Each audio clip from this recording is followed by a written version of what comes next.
Sonic High School, Chapter 5.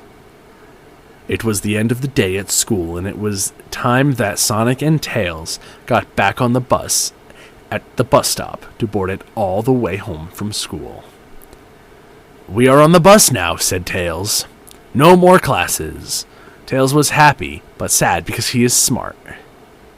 Sonic and Tails sat down together, and Knuckles sat right in the middle of the aisle, which he usually did not do, but sometimes did when not everyone was on the bus.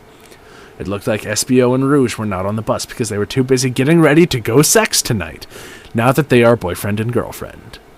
Knuckles laid across the aisle even more stretched out than when he just sat across two seats, because now the limits were at the Alpha and the Omega. "How can we help Espio?" said Sonic to Tails. Tails responded, "I don't know," and thought about it on the bus. The bus drove bumpy on the bumpful roads all the way home, and then they got out at the bus stop that they normally got in the bus just like at always. Sonic ran out of the bus, and then Tails and Knuckles in order. "Time to go home," said Tails. "We are almost there." And they walked the rest of the way to home. When they got home, it was dinner time, and Sonic was at a different home from Tails and Knuckles because they were all in different families, so they did not live together. And Sonic's mom made a dinner. Sonic's mom made Chinese food, and Sonic ate it, and at the end there was a fortune cookie, and Sonic broke it open and ate the cookie part and kept the paper that was inside that held a magical fortune on it. Sonic looked at the fortune and read it to himself inside of his head. "The path to glory begins at the base of your friend's penis," said Sonic inside of his head, reading the fortune cookie paper, and he knew it was a good sign for what was about to happen tonight when Espio and Rouge went to sex. Then the phone ringed. Sonic ran to the phone and picked it up and said hello into it. It was Tails.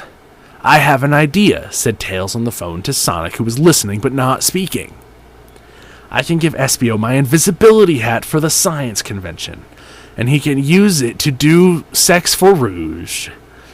Sonic smiled so wide like the King of Fire, finding out he had burned down New York City with only his fire powers. Sonic and Tails went to Espio's house later, which was not too easy to walk to normally for most people, but Sonic is super fast, so he ran there and helped Tails get there too, seeing as Tails is not as fast as Sonic. They knocked on the house, and Espio came out of the door. "Here's my invisibility hat that you can use with Rouge tonight to make sex in.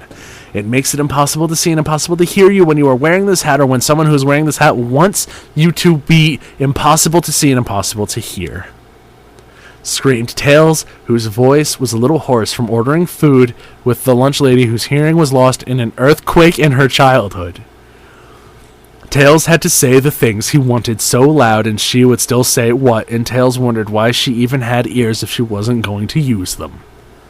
Espio grabbed the invisibility hat from Tails' hands and said, "Cool, thanks," and kept going, so Sonic and Tails left and wished him luck from far away at their own homes.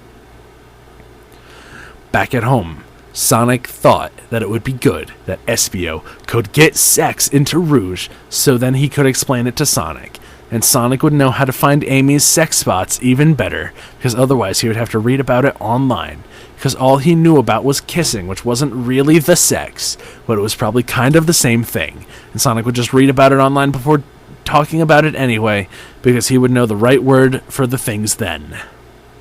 Sonic sat on his chair that was in front of his Sonic computer and opened up Sonic Instant Messenger and messaged Amy, who was doing the same thing but at her home, and said, "Hey Amy, want to finally become true boyfriend and girlfriend by reaching the sex this weekend?" Sonic waited for a long time at his computer, and it seemed like Amy was not there because she did not respond to anything.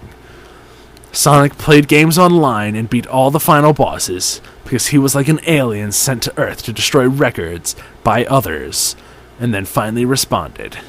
What Amy said was, "No way!"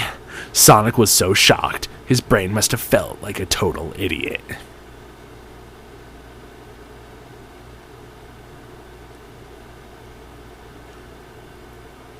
At the end, there was a fortune cookie, and Sonic broke it open and ate the cookie part and kept the paper that was inside that held a magical fortune on it. Sonic looked at the fortune and read it to himself inside of his head.